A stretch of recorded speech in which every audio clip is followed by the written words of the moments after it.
Palestinian officials say at least 45 people have been killed in an Israeli airstrike on a camp in Gaza's Rafah city.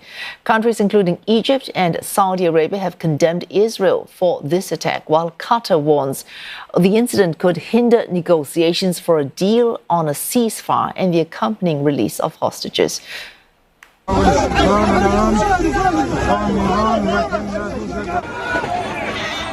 The camp for displaced Palestinians was hit on Sunday night. Bombardment caused a fire which spread through the tents. Residents described as loud noise followed by shrapnel piercing through zinc roofs. Survivors say the area in northwest Rafah had been declared a safe zone by the IDF. Fires left the camp a smoldering ruin by Monday morning. Gaza's Civil Defense Agency says many of the dead were charred by the flames. The casualties include women, children, and the elderly. Rescue efforts were hampered by a lack of water needed to extinguish the fire. The United Nations Palestinian Refugee Agency, UNRWA, has called the incident, quote, horrifying. And for more, Sarah Coates joins us live from Tel Aviv. Sarah, Israel says it is looking deeper into this latest strike on Rafah. What can you tell us about their investigation?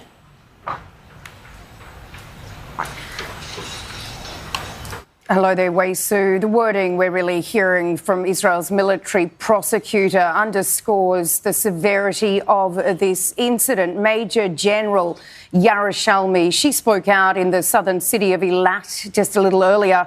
She's calling this incident very grave, but in saying that, she also said that naturally in a war of such scope and intensity, difficult events can happen. Now, Israel maintains that this strike was carried out against legitimate targets under international law through the use of precise munitions and on the basis of precise intelligence.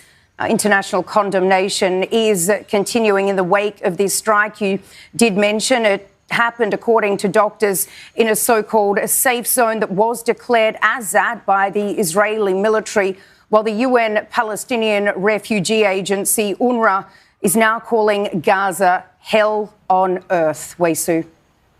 All right, we've heard Qatar. Now, Qatar has brokered ceasefire talks in the past between Israel and Hamas. It's warning that incidents like the one that we're looking at right now could stand in the way of any progress on a ceasefire and hostage release. Now, reports suggest another round of negotiations on that ceasefire tomorrow. Is that likely to be taking place now?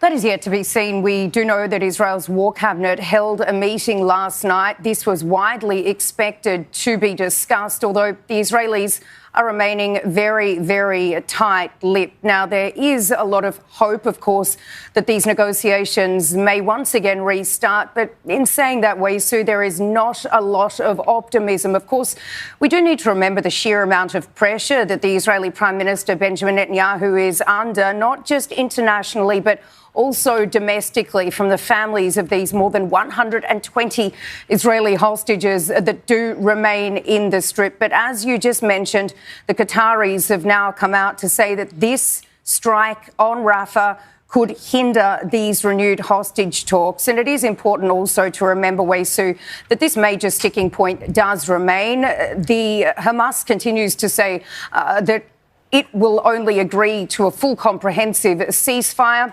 This is something that we've heard the Israelis say time and time again, that they will simply not agree to, maintaining that they will continue operating in Gaza until absolute victory. Wei Su.